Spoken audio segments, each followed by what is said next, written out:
მოგესალმებით. ვაგრძელებთ SQL მონაცემთა ბაზების შესწავლას Harvard-ის კურსის მიხედვით და ამ კონკრეტულ გაკვეთილში ძალიან საინტერესო თემაზე, სიმრავლეებზე უნდა ვისაუბროთ და როგორ შეიძლება სხვადასხვა ცხრილში არსებული მონაცემები წარმოვიდგინოთ როგორც სიმრავლეებად და შემდეგ ამ სიმრავლეების კომბინაცია, თანაკვეთა, გაერთიანება თუ სხვადასხვა ტიპის ოპერაციები ჩავატაროთ მათზე. შესაბამისად, საინტერესო გაკვეთილი გველის, ბოლომდე უყურეთ, არ დაგავიწყდეთ რომ დაალაიქოთ და დაგვისაბსკრაიბდეთ YouTube არხზე. მშვენიერი, მოდით დავიწყოთ და შევხედოთ ჩვენს სლაიდს. პირველ რიგში გეტყვით რომ სიმრავლეებს ინგლისურად sets ვეძახით და სადმე sets თუ შეგხვდათ რეალურად გულისხმობენ სიმრავლეებს და ასე შეგიძლიათ დაიმახსოვროთ. ამასთან ერთად კიდევ დამატებით გეტყვით რომ შეიძლება სკოლიდან ან საიდანმე გაგახსენდეთ რომ რაღაცა სიმრავლეები აი ესეთი რაღაცა ვენის დიაგრამების სახით არის ხოლმე როგორც წესი წარმოდგენილი და ახლა ვნახავთ ზუსტად რას გულისხმობთ, თუმცა არ შეგეშინდეთ, არ გაგახსენდეთ რაღაცა სკოლის მათემატიკის რაღაცა ტრამვები, გაცილებით მარტივია მოკლედ აქ ყველაფერი. მოდით ნახოთ. გვაქვს ორი ცხრილი გაიხსენეთ Booker Prize-ის მონაცემთა ბაზა წიგნების შესახებ რომელიც იყო. სადაც ავტორების შესახებ გვაქვს ერთ ცხრილში ინფორმაცია და მთარგმნელების შესახებ გვაქვს მეორე ცხრილში ინფორმაცია. და გვინდა რომ ეს ორი ცალ-ცალკე განსხვავებული სიმრავლეა და ამათი კომბინაციით რაღაცების, ასე ვთქვათ, მიღწევა გვინდა. მაგალითად, ჩვენ შეიძლება გვინდოდეს რომ მონაცემთა ბაზიდან ამოვიღოთ მხოლოდ ავტორების შესახებ ინფორმაცია. შესაბამისად, მხოლოდ ავტორების ცხრილიდან ამოვიღებდით ასეთ შემთხვევაში ინფორმაციას, ხო? ეს გასაგებია, აქამდე სელექტი არაერთხელ დაგვიწერია და ამასაც მშვენივრად მოვახერხებთ. მაგრამ შემდეგ შეიძლება გვინდოდეს იგივენაირად მხოლოდ თარგმნელებისგან ამოვიღოთ ინფორმაცია და თარგმნელების ცხრილიდან ამოვიღებთ ინფორმაციას. შესაბამისად, ამასაც გავაკეთებთ ჩვეულებრივი სელექტის გამოყენებით, select რაღაცა name from translators და ამოვა ის ინფორმაცია, რომელიც ჩვენ გვინდა, ხო? ესეც პრობლემა არ არის. მაგრამ რა ხდება მაშინ, როდესაც მაგალითად გვინდა აი ამ ორი ასე ვთქვათ როლის, აი ამ ორი ცხრილიდან ისეთი ინფორმაციის ამოღება, რომელიც შეიძლება ორივესთვის საერთო იყოს. აი მაგალითად შეიძლება ერთ-ერთი წიგნის ავტორი იყოს ისეთი, რომელმაც თავისივე წიგნი თვითონვე გადათარგმნა. ანუ ავტორიც არის და მთარგმნელიც არის გადათარგმნა რომელიმე ენაზე. შესაბამისად, აი ასეთ სიმრავლეს, რომელიც თან აი ასე გამოისახება, ჰქვია თანაკვეთა, იმიტომ რომ მათ საერთო, ასე ვთქვათ, თანაკვეთა აქვთ შინაარსობრივი, იმიტომ რომ არსებობს ავტორი, რომელმაც დაწერა წიგნი და იგივე ავტორი, იგივე სახელით ზუსტად არსებობს თარგმნელების მონაცემთა ცხრილშიც. შესაბამისად, აი ასეთ თანაკვეთას, როდესაც ვეძებთ აი ასეთ სიმრავლეს, მას ვეძახით თანაკვეთას. SQL-ში მას ასეთი ტერმინი intersect ჰქვია. ეს ინგლისურადაც თანაკვეთას ნიშნავს, მაგრამ SQL-ის, ასე ვთქვათ, სამყაროშიც რეალურად ამას ნიშნავს, რომ intersect keyword თუ გამოვიყენებთ, შევძლებთ რომ თანაკვეთა, ასე ვთქვათ, დავავალოთ, რომ თანაკვეთის შესაბამისი სიმრავლე დაგვიბრუნოს ჩვენმა SQL-ის მონაცემთა ბაზამ. მშვენიერი. აი თანაკვეთისაგან განსხვავებით, აი ეს უკვე არის გაერთიანება. გაერთიანება გულისხმობს რეალურად ყველა იმ შესაძლო ვარიანტს, რომელიც ორივეში ერთიანდება, არა მხოლოდ თანაკვეთის ნაწილში, არამედ ზოგადად ყველა ავტორი და ყველა ტრანსლეიტორი. აი ეს არის რეალურად აი ჯამურად გაერთიანება ამ ყველაფრის.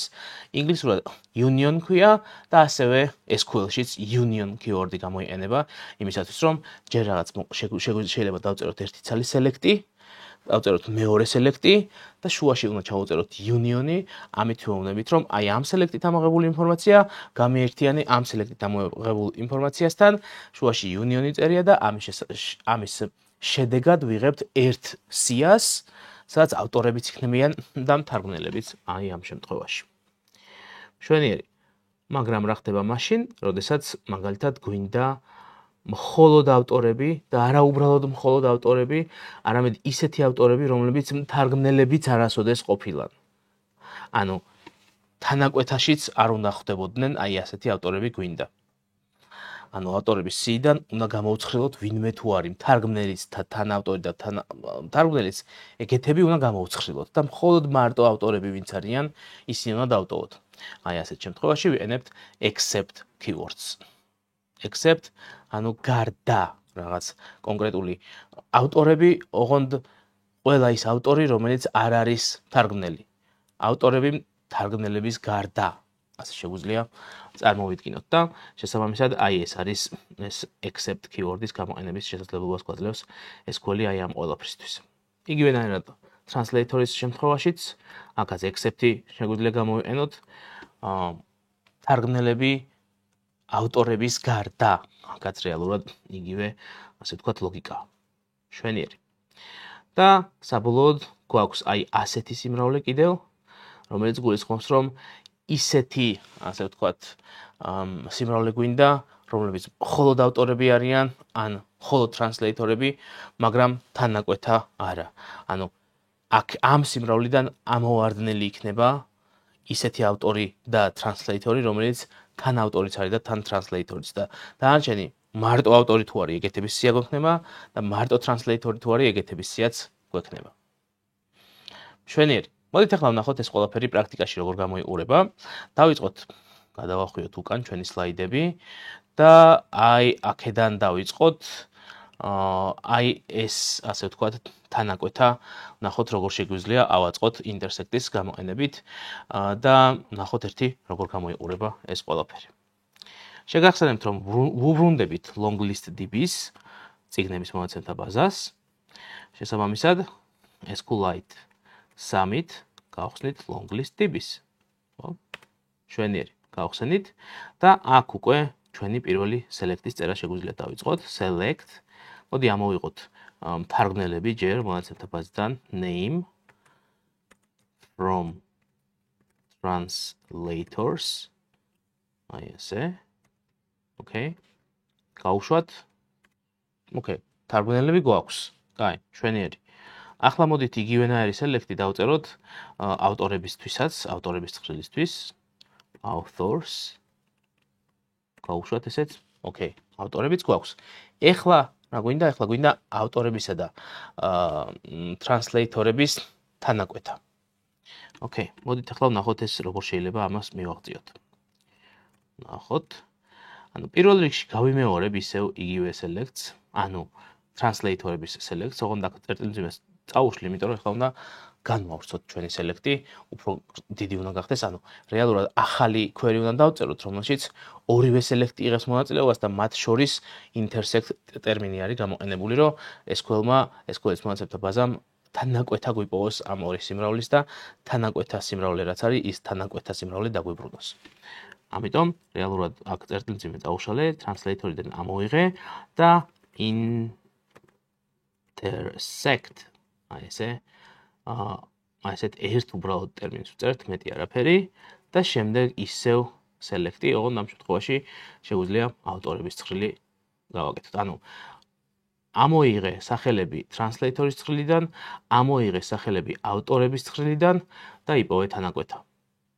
ეს არის აი ამ ჩვენი დავალების შინაარსი. გავუშვათ და როგორც ხედავთ, მივიღეთ მხოლოდ ერთადერთი ავტორი ყოფილა ისეთი, რომელიც თან ტრანსლეიტორია და თან ავტორია.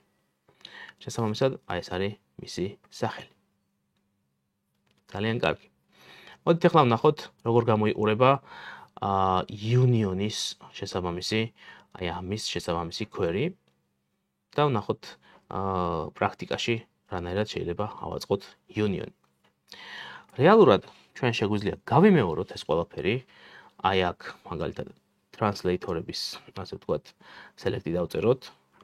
შემდეგ დავწეროთ union და შემდეგ დავწეროთ ისევ ავტორების select-ი.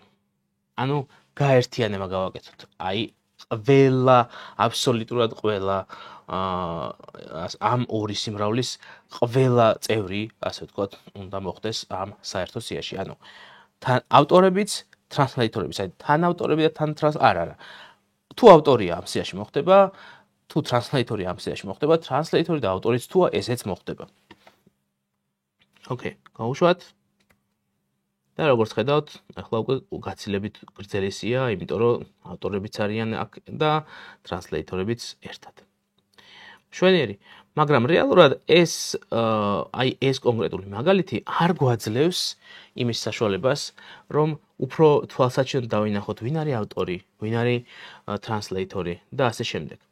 ამიტომ მოდით ესეთი რაღაც გავაკეთოთ. კი, ჩვენ გაერთიანება გვინდა, მაგრამ თან იმ გაერთიანებაში მიწერილი ქონდეს ყველას ვინ თავისი პროფესიის შესახებ ინფორმაცია, ავტორი თუ ავტორის შესახებ და ტრანსლეიტორი თუ ტრანსლეიტორის შესახებ ინფორმაცია ქონდეს მიწერილი, ხო? მოდით ნახეთ ესეთი რაღაც გავაკეთოთ. Select author ესე. ანუ ნახეთ, ეხლა name კი არ დავწერე, არამედ author დავწერე. და ნახეთ as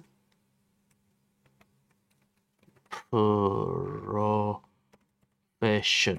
აი ესე მივხვდით, ოღონდ აქ ავტორთან გამოვიყენოთ ცალმაგი ბრჭყალები.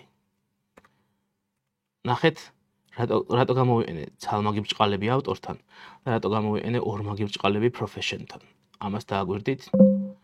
ანუ რეალურად ცალმაგ ბრჭყალებს როდის ვიყენებთ, როდესაც კონკრეტული კონტენტის ამოღება გვინდა. მაგრამ ნახეთ, ამ შემთხვევაში უბრალოდ ამოღებას კი არ ვაკეთებთ რაღაცის. არამედ ვეუბნებით ჩვენ select query-ში SQL-ს ვეუბნებით, რომ მე მჭირდება ერთი სვეტი, რომელსაც დავარქვენ professions, ამიტომ ორმაგ ბრჭყალებში მიწერია profession, იმიტომ რომ იდენტიფიკატორი ამ სვეტის profession-ი იყოს. ანუ ეს სვეტი ჩვენს მონაცემთა ცხრილში საერთოდ არ არსებობს.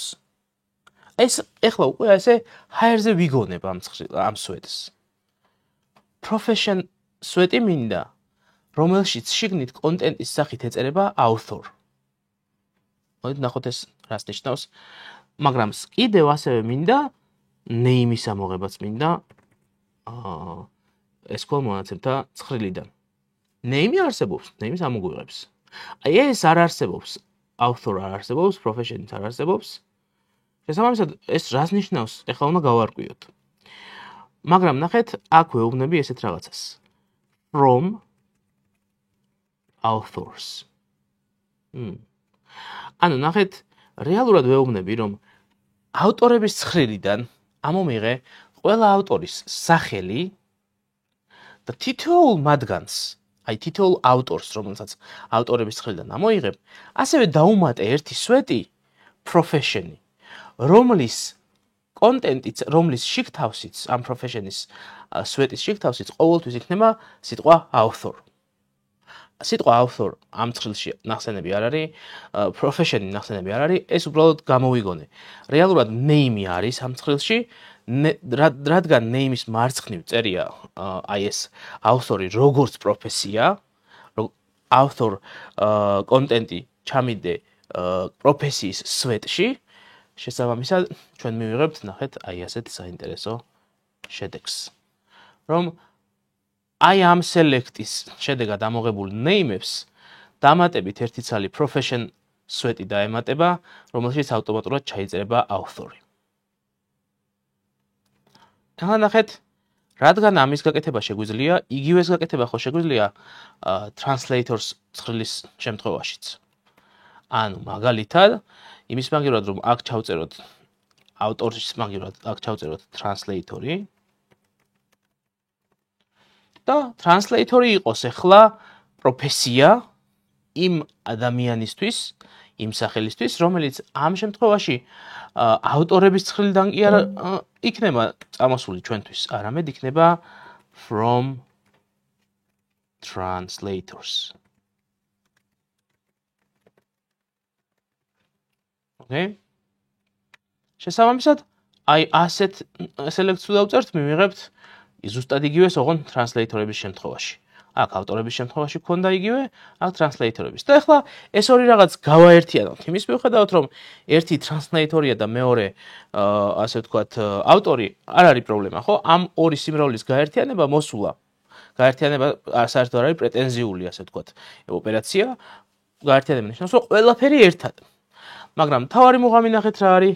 მე აქაც მაქვს profession სვეტი ჩამატებული და აქაც მაქვს profession სვეტი. ავტორებისთვისაც, ავტორების ცხრილიდან ამოღებული ინფორმაციისთვისაც და translator ცხრილიდან ამოღებული ინფორმაციისთვისაც. შესაბამისად, რადგან ორივე მაქვს აქ ჩამატებული, ამათი გაერთიანება, მოდით ახლა ვნახოთ რა გამოვა. ნახეთ? ავტორების შესაბამისი select-ი გავიმეოროთ. Select author as profession და ასევე ამოიღე name-იც ვეუბნებით. ასევე ვეუბნებით საიდან ამოიღოს, ოღონდ ეს წერტილმძიმე აღარ უნდა აქ. მერე აქ ვეტყვით unions, okay, ანუ გაერთიანებას. შემდეგ გავიმეორებთ, ოღონდ ამ შემთხვევაში ტრანსლეიტორების შესაბამის სელექტს გავიმეორებთ. რა თქმა უნდა ამოიღოს ტრანსლეიტორებიდან, okay, და აქ რეალურად დასრულდება ჩვენი query. ნახოთ რა შედეგს მივიღებთ. ეხლა უკვე გვაქვს გაერთიანება ორი სხვადასხვა ცხრილის სიმრავლიდან, ორი სხვადასხვა ცხრილიდან ამოღებული ინფორმაციის სიმრავლეების გაერთიანება, ფაქტობრივად სახელების გაერთიანება და მეტი არაფერი. უბრალოდ თან თითოეულ სახელს გვერდზე მიწერილიც აქვს მისი შესაბამისი პროფესია, ტრანსლეიტორია თუ ავტორი. საინტერესოა რა? შვენიერი. მოდით ახლა გადავიდეთ შემდეგ საკითხზე და განვიხილოთ აი ეს მაგალითი. ნახეთ? აი ეს მაგალითი განვიხილოთ ახლა. ანუ ისეთი ავტორები გვინდა, რომლებიც მხოლოდ ავტორები არიან და გაცხრილურია მათგან ტრანსლეიტორები. ანუ თუ ტრანსლეიტორიც არის და ავტორიც, ეგეთი ამ სიმრავლეში ვერ მოხდება. მხოლოდ ავტორი რომელიც არის, აი ეგეთი უნდა მოხდეს. მოდით ახლა ვნახოთ ეს როგორ ამოვიღოთ. გავაკეთოთ ისევ select-ი. რა თქმა უნდა, ავტორები უნდა ამოვიღოთ შესაბამისად ავტორების ცხრილიდან from authors, okay? მაგრამ ამ შემთხვევაში შეგვიძლია დავწეროთ except, ანუ გარდა, გვინდა ჩვენ ავტორების სახელები ავტორების ცხრილიდან, ოღონდ გარდა except და შემდეგ ვწერთ select name from translators, okay? აი ასეთ რამეს. ანუ ჩვენ ვეუბნებით, რომ ავტორების ცხრილი გვინდა. ოღონდ ასევე ვეუბნებით, რომ იცი რა, მოდი ამოიღე ტრანსლეიტორების ცხრილიდან სახელები და შეადარე ერთმანეთს და თუ რომელიმე დაემთხვა ავტორების ცხრილში არსებულ სახელს ტრანსლეიტორების ცხრილიდან, ეგეთი გამოხშირე, მაგათ გარდა ყველა მინდა. გავუშვათ და მივიღებთ აი ასეთ შედეგებს. ნახეთ, ვიღაც ქართველიც კი არის. ვიღაც კი არა, რამდენიმე, ნინო არატიშვილი, ნანა ექვთიმიშვილი. ქართული წერილები წხდებიან თურმე Booker Prize-ის მონაცემთა ბაზაში. მე არ დამიგეგმავს, მართლა არიან ეგრე. Okay, შვენიერი. ესე იგი, ხო, გავაგრძელოთ ახლა და შემდეგი, ასე ვთქვათ, სიტუაცია, რომელიც უნდა განვიხილოთ, არის აი ასეთი. აი ასეთი. ხვდებით ალბათ, ხო, რომ იგივეა ფაქტობრივად, უბრალოდ select-ი უნდა შევაბრუნოთ. ნახეთ. უშუალოდ ჯერ ამოვიღოთ ტრანსლეიტორები ამ შემთხვევაში, ისეთი ტრანსლეიტორები, რომლებიც except არ არიან თარგმნელები. რო არ არიან თარგმნელები, ეგ როგორ უნდა მივუთითოთ?